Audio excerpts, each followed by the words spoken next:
عظیم احادیث میں کچھ احادیث ایسی ہیں جو آپ صلی اللہ علیہ وسلم کے حالت نیند میں خواب پر مشتمل ہیں۔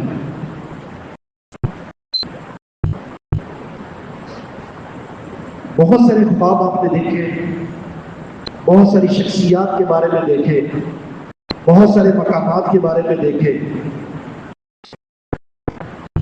ان میں کئی ایسے خواب ہیں جس کا مرکز محور صرف ایک شخصیت ہے، جس کا تذکرہ آج کے اس خطبے کے عنوان میں آپ کے سامنے کرنا ہے۔ وہ ہے سسر رسول، مراد رسول، محبوب رسول، عزت اسلام، شرف اسلام، خلیفہ ثانی امیر المومنین عمر بن خطاب رضی اللہ تعالی عنہ۔ آج 26 ذوالحجہ ہے۔ ان کی شہادت کے حوالے سے دو قول معروف ہیں، 26 ذوالحجہ اور 1 محرم۔ بعض نے 26 ذوالحجہ کو ترجیح دی ہے اور بعض نے 1 محرم کو۔ یقیناً یہ ماہ ذوالحجہ اسلامی سال کا آخری مہینہ ہے اور محرم سے اسلامی سال کا آغاز ہوتا ہے، اور یہ دونوں مہینے حرمت والے ہیں۔ ماہ ذوالحجہ تاریخ اسلام کے اعتبار سے بڑی اہمیت کا حامل ہے، احکام اور عبادات کے تعلق سے بھی اور اسلامی تاریخ کے اعتبار سے بھی۔ اس مہینے میں سب سے اہم اسلامی تاریخ کا جو باب ہے، باب ہجرت۔ اب اکثر اسلامی تقویم اور کیلنڈر کا تذکرہ سنتے ہیں، سن ہجری اور اسلامی مہینوں کے نام، جو اسلامی تقویم ہے جس کا آغاز خلافت عمر بن خطاب رضی اللہ تعالیٰ عنہ سے ہوا۔ صحابہ کے مشورے کے بعد اسلامی تقویم کو رائج کرنے والی شخصیت تھی عمر بن خطاب رضی اللہ تعالیٰ عنہ۔ اس کی وجہ کیا بنی تھی؟ چونکہ اسلامی تقویم کی بنیاد کسی شخصیت کی ولادت، کسی کی وفات نہیں ہے، بلکہ اسلامی تاریخ کا ایک سنہرا باب ہے ہجرت۔ اس سے اس تاریخ کو موصوف کیا گیا ہے۔ اور وجہ کیا بنی؟ یہ جو ماہ ذوالحجہ ہے، ہجرت کے اسباب اور محرکات اسی مہینے میں طے پائے تھے۔ نبوت کا 11واں سال تھا۔ مدینہ سے 6 افراد اسلام قبول کرتے ہیں اور رسول اللہ صلی اللہ علیہ وسلم کے ہاتھ پر بیعت کرتے ہیں موسم حج میں۔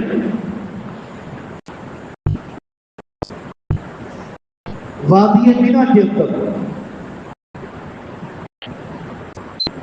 جمرات کے عقب میں خفیہ طور پر اگلے سال 12 افراد آتے ہیں، اور پھر نبوت کا جو 13واں سال تھا، مدینے کا کوئی گھر ایسا نہیں تھا جہاں کوئی مرد یا خاتون 1 یا 2 مسلمان نہ ہو۔ 70 سے زائد افراد رسول اللہ صلی اللہ علیہ وسلم سے خفیہ ملاقات کرتے ہیں۔ وہاں آپ کو دعوت دی جاتی ہے مدینہ آنے کی، آپ کے ساتھ معاہدہ کیا جاتا ہے، وفاداری کا عہد و پیمان ہوتے ہیں، جانوں کا نذرانہ پیش کرنے کا عہد ہوتا ہے۔ کب تک خفیہ ملاقاتیں ہوں گی آپ سے؟ آپ مدینہ تشریف لائیں، آپ کی حفاظت بھی ہوگی اور آپ کی زیر قیادت وہاں اسلام کی ترجمانی بھی ہوگی۔ یہ سارے معاملات اسی ذوالحجہ میں ہوئے. اسی وجہ سے اسلامی تقویم کا آغاز واقعہ ہجرت کو بنیاد بنا کر ماہ محرم سے کیا گیا. یہ بھی ایک عظیم کارنامہ سیدنا عمر بن خطاب رضی اللہ تعالیٰ کی شخصیت کی طرف موصول ہے.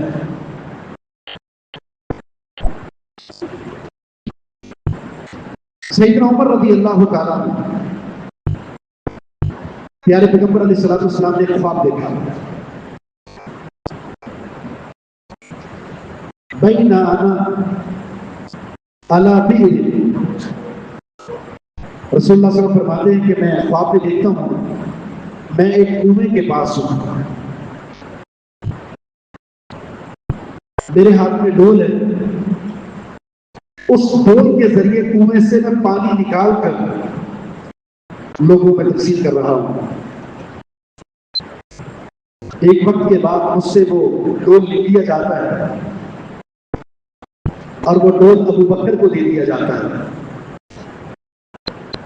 ابو بکر صدیق نے اس ڈول سے پانی نکالا، لیکن اس میں کچھ کمزوری تھی، لوگوں کو وہ سیراب نہ کر سکے. پھر ان سے وہ ڈول لے لیا جاتا ہے اور وہ ڈول دے دیا جاتا ہے عمر بن خطاب کو. اور جیسے ہی ان کے ہاتھ میں وہ ڈول آتا ہے وہ ڈول بہت بڑا ہو جاتا ہے، اور اللہ رب العزت نے انہیں ایسی قوت عطا فرما دی کہ اس ڈول کے ذریعے لوگوں نے اپنے پانی کے حوض بھر لیے، ہر طرف پانی ہے پانی.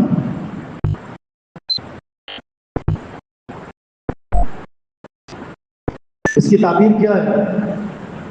رسول اللہ صلی اللہ علیہ وسلم کی وفات کے بعد ابو بکر صدیق رضی اللہ تعالیٰ عنہ خلیفہ بنتے ہیں. 2 سال مدت خلافت ہے. فتنہ، الحاد، انکار، خروج، ارتداد، بغاوت، اتنے فتنے تھے کہ سیدنا ابو بکر صدیق رضی اللہ تعالیٰ عنہ ان کا مقابلہ کرتے رہے. اندرونی بیرونی فتنے یلغار تھے، ان کو سلجھانے میں، سنبھالنے میں یہ 2 سال گزر گئے اور وہ اس دنیا سے رخصت ہو گئے. عمر بن خطاب رضی اللہ تعالیٰ کی دور خلافت 10 سال پر محیط ہے. اس دور خلافت میں جو دور ان کے پاس آیا اور وہ اتنا بڑا ہو گیا کہ ان کے دور حکومت میں اسلامی سلطنت 22,58,000 مربع میل پر مشتمل ہو گئی. بڑی بڑی سلطنتیں، بڑی بڑی حکومتیں ان کا مقابلہ نہ کر سکی. عمر بن خطاب کا نام سنتے کانپ جاتی اور یوں فتوحات کا سلسلہ جاری رہا. جو قوت اسلام کو، مسلمانوں کو، جو اسلامی سلطنت کی توسیع دور عمر بن خطاب میں ہوئی، اس کی مثال نہیں ملتی. اور یہ کبھی اشارہ ہے،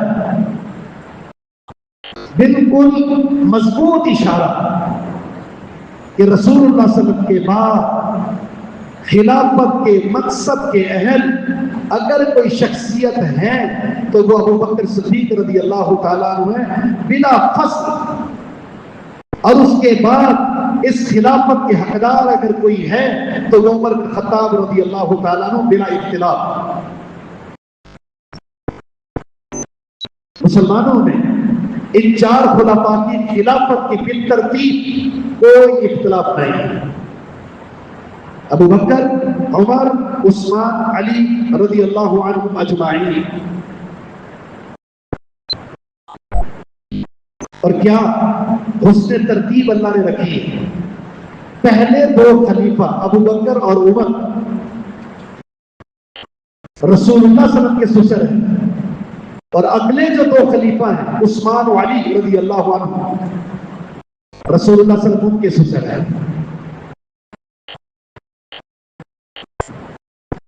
اور آپس کی جو رشتہ داریاں ہیں وہ بھی مضبوط تر ہے۔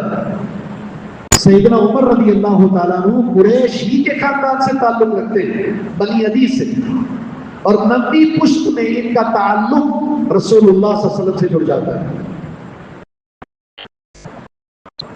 عظیم کمالات سے نوازا، شجاعت کہہ لیں، جرت کہہ لیں، بہادری کہہ لیں، علم کہہ لیں، سخاوت کہہ لیں۔ چند ایک خوابات جو رسول اللہ صلی اللہ علیہ وسلم نے دیکھے ان کا میں ذکر کرتا ہوں، جس میں مرکز یہی شخصیت ہے۔ ایک خواب جو خلافت پر دلالت کرتا ہے، یہ آپ نے سنا۔ دوسرا خواب، پیارے پیغمبر علیہ الصلوۃ والسلام فرماتے ہیں بین انا نائم، میں سویا ہوا تھا، رأیت الناس اریدوا علیہ، میں نے لوگ دیکھے مجھ پر پیش کیے جا رہے ہیں، وعلیہم قمص، جو لوگ میرے سامنے پیش کیے جا رہے ہیں سب نے قمیصیں پہنی ہوئی ہیں، منہا ما یبلغ الثدی ومنہا ما یبلغ دون ذلک، کسی کی قمیص سینے تک آ رہی ہے، کسی کے اس سے اوپر، کسی کی اس سے کم۔ وعرض علی عمر، اور پھر ان شخصیات میں ایک اور شخصیت جو میرے سامنے پیش کی گئی وہ عمر بن خطاب رضی اللہ تعالی عنہ، وعلیہ قمیص یجر، قمیص انہوں نے پہنی ہوئی ہے اور وہ قمیص کو گھسیٹ کر لے کر جا رہے ہیں، چل رہے ہیں اور زمین پر قمیص گھسٹتی ہوئی جا رہی ہے۔ صحابہ نے پوچھا فما اولتہ یا رسول اللہ، اے اللہ کے رسول اس کی تعبیر بھی فرما دیجئے۔ تو آپ صلی اللہ علیہ وسلم نے اس کی تعبیر کیا کی؟ الدین، میں نے لوگ دیکھے خواب میں، کسی کا دین پر عمل تھوڑا سا ہے، کسی کا اس سے کم، کسی کا اس سے زیادہ۔ عمر بن خطاب کو میں نے دیکھا دین داری میں، عمل میں، کردار میں، گفتار میں، اسلام پر عمل کرنے میں 100% مکمل۔ ایسی قمیص پہنی ہوئی ہے جس نے پورے جسم کو ڈھانپا ہوا ہے، یعنی پورا اسلام کے زیر سائے زندگی گزارا۔ آپ کے اسلام پر مکمل عمل پیرا ہونے کی گواہی کس نے دی ہے؟ محمد الرسول اللہ صلی اللہ علیہ وسلم، دین پر مکمل عمل کرنے والے تھے۔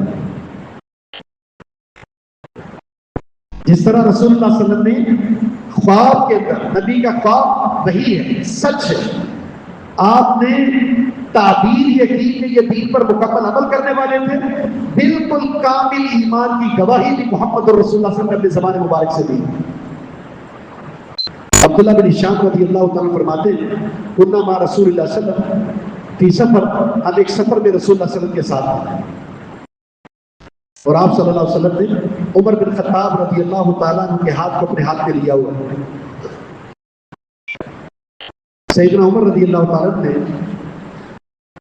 یہ جو تعلق ہے، یہ جو قربت ہے کہ آپ کا ہاتھ رسول اللہ کے ہاتھ میں ہے، آپ سے اظہار عقیدت اور محبت کرتے ہوئے کہا یا رسول اللہ لأنت احب الی من کل شیء الا من نفسی، میں آپ سے عقیدت کا اظہار یوں کرتا ہوں، آپ مجھے کائنات کی ہر چیز سے زیادہ عزیز ہیں سوائے میری جان کے،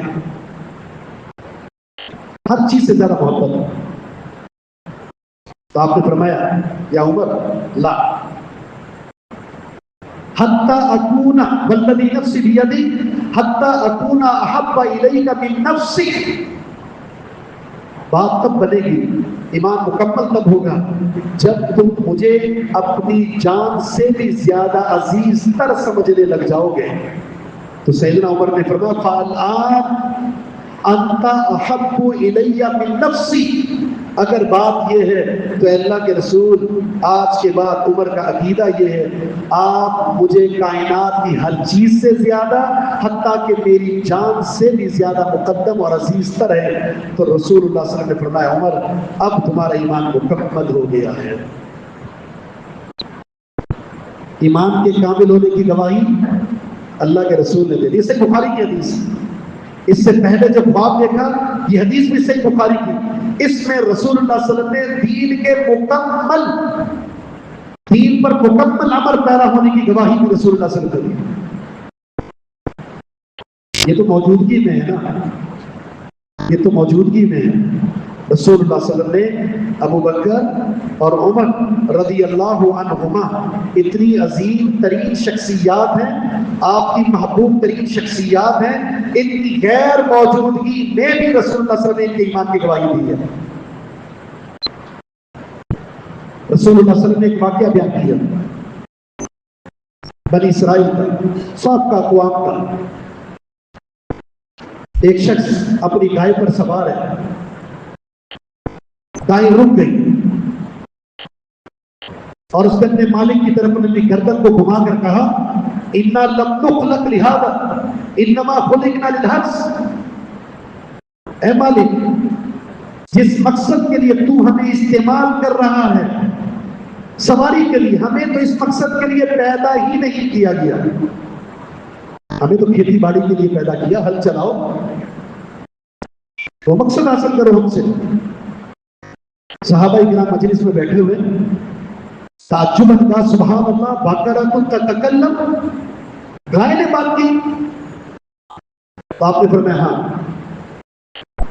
میرا بھی اس پر ایمان ہے, ابو بکر کا بھی اس پر ایمان ہے, عمر کا بھی اس پر ایمان ہے, اور وہ دونوں اس مجلس میں موجود نہیں تھے. جس شخصیت کے دین پر مکمل عمل پیرا ہونے کی, جس شخصیت کے کامل ایمان کی, جس شخصیت کی غیر موجودگی میں ایمان کی گواہی محمد الرسول اللہ صلی اللہ علیہ وسلم نے, اسے کسی اور کی گواہی کی کوئی ضرورت ہے؟ اگر کوئی اس شخصیت کی فضیلت کا کوئی منکر ہو, اس کے مرتبے کا کوئی منکر ہو, اس کی شان میں گستاخی کا مرتکب ہو, تو اس شخصیت کی شان میں, عظمت میں, منزلت میں 1% بھی فرق نہیں پڑتا. ہاں البتہ ان شخصیات کو اللہ نے معیار ایمان اس طرح مقرر کر دیا ہے کہ میرے اور آپ کے ایمان کا جائزہ ہو جاتا ہے. جو شخصیات اپنے ان محبوب شخصیات کو اپنے لیے مشعل راہ سمجھے گی, مہتدی اور مقتدی سمجھے گی, معیار ایمان سمجھے گی, ان کا ایمان ٹھیک ہے. جو ان کے ایمان میں, ان کے فضل میں, ان کی شان میں تنقیص اور توہین کا مرتکب ہوگی, ان کے پاس ایمان نام کی کوئی چیز نہیں. ان عظیم شخصیات کی عظمتوں کو اللہ نے بیان کرنے کے بعد ہمارے لیے ایک فرق کے طور پر ان شخصیات کو متعارف کروا دیا ہے. کون ان کی عظمت اور شان کا معترف ہے اور کون تنقیص کرتا ہے, آپ کو خود پتہ چل جائے گا صاحب ایمان کون ہے اور ایمان سے محروم کون ہے. ایک اور باب نبی مکرم صلی اللہ علیہ وسلم نے اس عظیم شخصیت کے بارے میں دیکھا. بین انا نائم شربت یعنی اللبن, میں سویا ہوا تھا, مجھے دودھ کا پیالہ دیا گیا, میں نے دودھ پیا, اتنا دودھ پیا کہ میں نے اس دودھ کے نشانات کو اپنی انگلیوں کے ناخن نے محسوس کیا. پھر میں نے ثم ناولت عمر, پھر میں نے یہ پیالہ جو دودھ والا تھا وہ عمر رضی اللہ تعالیٰ کو دے دیا. صحابہ نے پوچھا اللہ کے رسول اپنے اس خواب کی تعبیر فرما دیں. تو آپ صلی اللہ علیہ وسلم نے فرمایا العلم, یہ جو دودھ ہے جو میں نے پیا خوب پیا حتیٰ کہ پورا جسم سے راد ہو گیا. اس کے بعد یہ دودھ کا پیالہ یعنی اللہ نے مجھے علم سے خوب نوازا. پھر میں نے یہ علم جن شخصیات کو دیا ان میں ایک عظیم شخصیت عمر بن خطاب رضی اللہ تعالیٰ عنہ. علم اور دودھ آپس میں بڑا گہرا تعلق ہے. دودھ ایک بچے کی بنیادی خوراک ہے, پیدا ہونے کے بعد اسے دودھ چاہیے, اس کے بغیر وہ زندہ نہیں رہ سکتا, وہ مر جائے گا. علم ہماری روح کی خوراک ہے. جس طرح جسم دور کے بغیر پروان نہیں چڑھ سکتا، وہ ہلاک ہو جائے گا۔ بالکل اسی طرح کتاب و سنت کا علم اگر کسی کی روح میں داخل نہ ہو تو ہلاک اور برباد ہو جاتا ہے۔ علم ضروری ہے، اور یہ علم کس کے پاس ہے؟ رسول اللہ صلی اللہ علیہ وسلم کو اللہ نے عطا فرمایا، اور آپ نے یہ علم صحابہ اکرام کو دیا، اور ان میں سے ایک شخصیت عمر بن خطاب ہے۔ کیا وہ علم اللہ نے ان کو دیا؟ یہ تو وہ شخصیت ہے جن کے بارے میں رسول اللہ صلی اللہ علیہ وسلم کا فرمان ہے، جامع ترمذی کی حدیث ہے، لقد کان فیما قبلکم من الامم محدثون فَيَكُنْ فِي أُمَّتِي أَحَدٌ فَإِنَّهُ عُمَرُ بْنُ الْخَطَّابِ۔ تم سے پہلے جو لوگ گزرے ہیں بنی اسرائیل، ان میں اللہ رب العزت نے کچھ لوگ ایسے رکھے تھے جن کو اللہ تعالیٰ الہام فرماتا تھا۔ الہام، فرشتے ان سے باتیں کرتے تھے۔ محدث کا ایک معنی فرشتے ان سے کلام کرتے تھے، ایک معنی اللہ دل میں کچھ باتیں القاء فرما دیتا تھا۔ اس امت میں اگر کوئی شخصیت ہے تو وہ عمر بن خطاب رضی اللہ تعالیٰ عنہ۔ یہی وجہ ہے کہ ایسا درست اور بہترین فیصلہ، فکر، سوچ، نظریہ، قول اور فعل تھا کہ رسول اللہ صلی اللہ علیہ وسلم نے فرمایا، جامع ترمذی کی حدیث ہے، لو کان بعدی نبی لکان عمر، اگر میرے بعد رب العالمین کسی کو منصب نبوت پر فائز کرتا تو یہ سارے کمالات اگر کسی شخصیت میں موجود ہیں تو یہ عمر بن خطاب رضی اللہ تعالیٰ۔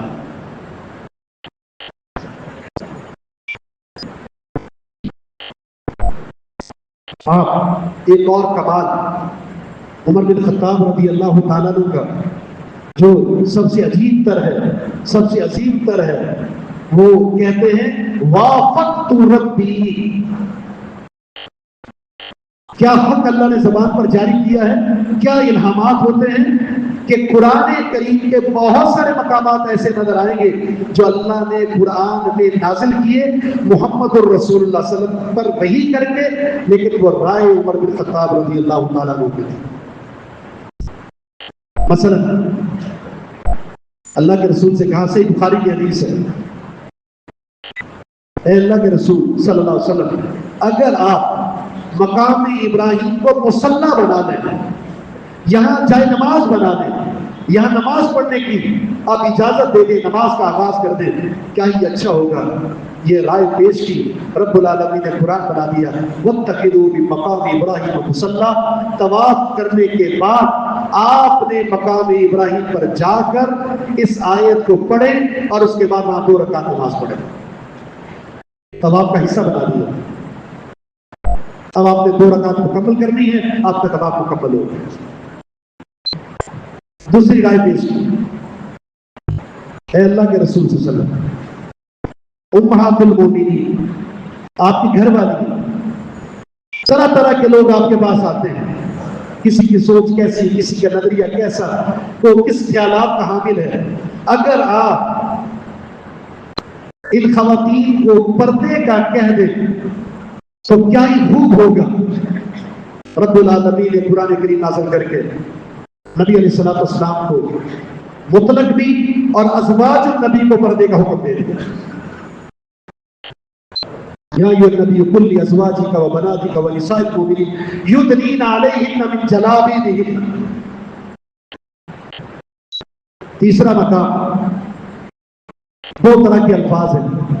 اے اللہ کے رسول، اگر شراب کی حرمت جو لوگوں میں عام چلی جا رہی ہے، اگر اسے حرام قرار دے دیا جائے تو لوگوں کا مزاج، ان کی عقل محفوظ ہو جائے گی، اور اللہ سے دعا کی، اے پروردگار اس شراب کی حرمت کو نازل فرما دے۔ اللہ رب العزت نے اس شراب کی حرمت جو لوگوں کا مزاج بن چکا تھا، بچہ جوان ہوتا، جوان بوڑھا ہوتا شراب پی کر، تو اللہ نے 3 مراحل میں اس شراب کی حرمت کا نزول فرمایا۔ پہلا حکم یہ تھا جس میں اللہ رب العزت نے فرمایا کہ ٹھیک ہے لوگ شراب پیتے ہیں، جوا کھیلتے ہیں، اس میں نفع ہے، لیکن وَإِثْمُهُمَا أَكْبَرُ مِن نَفْعِهِمَا، نفع سے زیادہ گناہ ہے۔ اللہ رب العزت نے یہاں ایک تنبیہ کر دی۔ جب یہ آیت اتری تو سیدنا عمر نے پھر دعا کی، اللہم بین لنا فی الخمر بیانا شافیا، اے پروردگار شراب کے بارے میں ایسا بیان نازل فرما دے جو کافی اور شافی ہو جائے۔ پھر دوسری آیت اتری، یا ایھا الذین آمنوا لا تقربوا الصلاۃ وانتم سکارا، نماز کی حالت میں تم نے نشے کے قریب نہیں جانا، یعنی جب نماز کے لیے جاؤ تو تمہیں نشہ نہ ہو، نماز کے وقت میں ایسے اپنے آپ کو بنا لو کہ نشے کا تم پر اثر نہ ہو، یعنی شراب چھوڑنے کا آغاز کر دیا گیا۔ اس کے بعد سیدنا عمر نے پھر کہا اللہ ابھی تسلی نہیں ہوئی، شراب کے بارے میں کچھ اور وضاحت۔ پھر اس کے بعد اللہ رب العزت نے تیسرا مقام شراب کی حرمت کے بارے میں واضح طور پر اعلان کر دیا، فَهَلْ أَنْتُمْ مُنْتَهُونَ، اے لوگوں تم باز آتے ہو؟ تو سیدنا عمر نے کہا انتہینا، اب ہم باز آ گئے ہیں، اب ہم باز آ گئے۔ جنگ بدر میں قیدیوں کے بارے میں رسول اللہ صلی اللہ علیہ وسلم نے صحابہ سے رائے لی، کسی نے کوئی رائے لی، کسی نے کوئی رائے لی کہ فدیہ لے کر چھوڑ دیا جائے۔ سیدنا عمر کی رائے یہ تھی، اے رسول اللہ صلی اللہ علیہ وسلم آپ ہر ایک کو اس کا رشتہ دار حوالے کر دیں، میرے حوالے میرے رشتہ دار کر دیں، میں اپنے ہاتھ سے ان کے سر کو ان کے جسم سے جدا کر دوں گا۔ جو ہمارے نبی کے مقابل آتے ہیں، آپ سے لڑائی کرنے کے لیے آتے ہیں، اللہ اس کے رسول کے دشمن ہیں، ہم ان کے سروں کو ان کے تن سے جدا کر دیں گے تاکہ اسلام کی شجاعت، قوت اور غلبہ کفار کے قلب کے اندر بیٹھ جائے۔ تو رسول اللہ صلی اللہ علیہ وسلم نے یہ فیصلہ بھی سنا، یہ رائے بھی سنی، دیگر صحابہ کی رائے بھی سنی۔ آپ نے ترجیح دی فدیہ لے کر چھوڑ دینے کو، لیکن رب العالمین نے سورہ توبہ میں جس چیز کو پسند کیا وہ رائے تھی عمر بن خطاب رضی اللہ تعالیٰ عنہ۔ یہ تھا سیدنا عمر رضی اللہ تعالیٰ عنہ کا ملحق ہونا، محدث ہونا، زبان پر حق کا جاری ہونا، علم میں کامل ہونا، دین میں کامل ہونا، ایمان کی بشارت کا، جنت کی بشارت کا رسول اللہ صلی اللہ علیہ وسلم کی طرف سے حاصل ہونا۔ جس شخصیت کے یہ کمالات ہوں، یہ اعزازات ہوں، یقیناً وہ شخصیت رسول اللہ صلی اللہ علیہ وسلم سے محبت میں، آپ کی اتباع میں، آپ کے دفاع میں، آپ پر جان قربان کرنے میں وہ پیچھے کیسے رہ سکتی ہے؟